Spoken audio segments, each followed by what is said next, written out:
Hamba yang setia.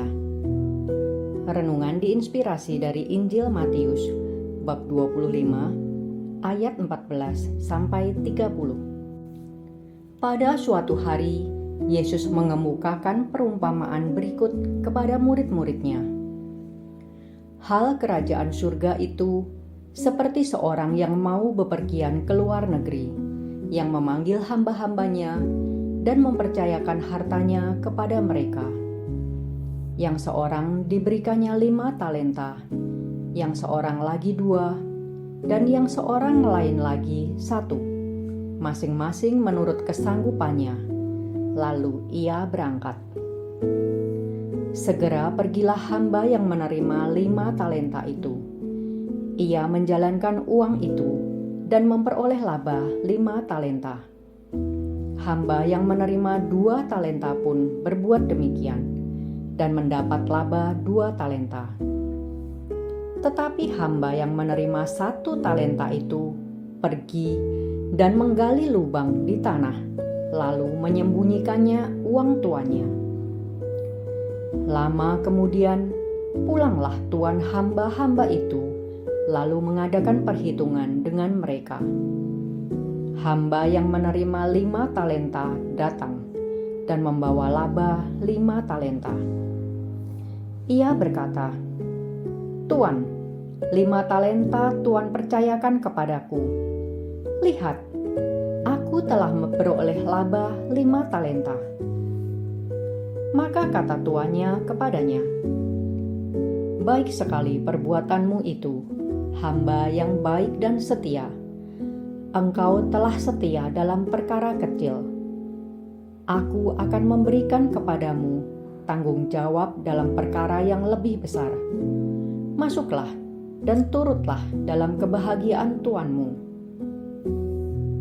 Lalu datanglah hamba yang menerima 2 talenta, katanya, "Tuan, 2 talenta Tuan percayakan kepadaku.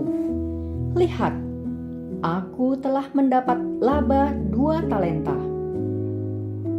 Maka kata tuannya itu kepadanya, "Baik sekali perbuatanmu, hamba yang baik dan setia. Karena engkau telah setia memikul tanggung jawab dalam perkara kecil, maka aku akan memberikan kepadamu tanggung jawab dalam perkara yang besar.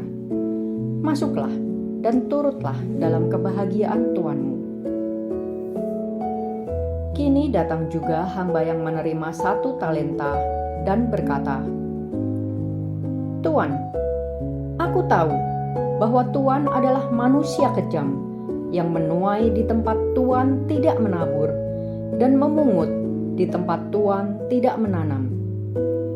Karena itu aku takut dan pergi menyembunyikan talenta Tuan di dalam tanah. Ini, terimalah milik Tuan." Maka tuannya itu menjawab, "Hai engkau, hamba yang jahat dan malas.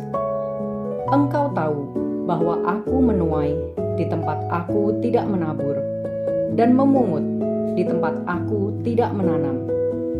Seharusnya uangku itu kau berikan kepada orang yang menjalankan uang, supaya sekembaliku aku menerima uang itu serta dengan bunganya. Sebab itu, ambillah talenta itu daripadanya dan berikanlah kepada orang yang mempunyai 10 talenta itu. Karena setiap orang yang mempunyai akan diberi sampai ia berkelimpahan. Tetapi siapa yang tidak punya, apapun yang ada padanya akan diambil. Dan buanglah hamba yang tidak berguna itu ke dalam kegelapan yang paling gelap. Di sanalah akan ada ratap dan kertak gigi." Demikianlah sabda Tuhan. Terpujilah Kristus. Ketika kakek meninggal dunia, nenek saya mempercayakan toko kepada anak tertua untuk dikelola. Berharap toko itu bisa berkembang dan memberikan hasil yang lebih, sehingga bisa membiayai hidup dan sekolah adik-adiknya. Mungkin nenek merasa anak tertua yang paling bisa menjalankan usaha toko tersebut.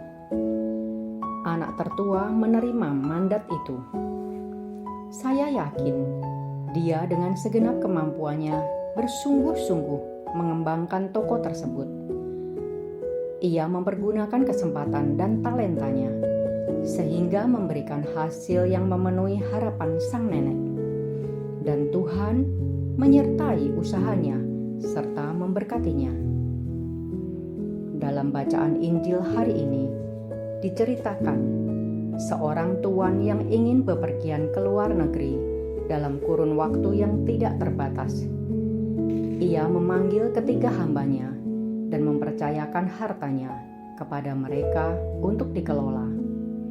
Yang seorang 5 talenta, yang seorang 2 talenta, dan yang seorang lagi 1 talenta. Tuan itu mempercayakan harta yang berbeda-beda karena ia tahu kemampuan dari setiap hambanya. Matius 25 ayat 15. Ia tidak menuntut berapa besar harta tersebut harus bertambah. Namun, bagaimana para hamba menunjukkan kesetiaan kepadanya melalui tindakan mereka mengelola talenta tersebut dengan bertanggung jawab. Yesus memang tidak menjelaskan mengenai talenta itu. Mungkin itu berarti kesempatan, potensi, waktu, intelektualitas yang dipunyai seseorang untuk dipergunakan untuk membesarkan kerajaannya. Kita diminta untuk berupaya dengan sekuat tenaga memakai talenta yang dikaruniakan kepada kita. Jangan meniru hamba yang ketiga. Tidak seorang pun yang tidak dikaruniai talenta dan kesempatan. Setiap orang dipercayakan talenta yang berbeda, tetapi dituntut untuk bertanggung jawab untuk mengembangkannya. Gunakanlah kesempatan dan talenta yang diberikan dengan sebaik-baiknya. Mungkin yang dilakukan anak tertua dari nenek dalam keluarga saya seperti apa yang Tuhan kehendaki. Kita menggunakan kesempatan dan talenta masing-masing selama hidup di dunia ini untuk mendapatkan kemurahan Tuhan. Kelak dapat masuk ke dalam kerajaan surga. Marilah berdoa. Tuhan, terima kasih untuk talenta yang Engkau percayakan kepadaku. Pimpin aku agar dapat setia mengerjakan talenta yang Engkau percayakan dengan setia dan bertanggung jawab. Amin.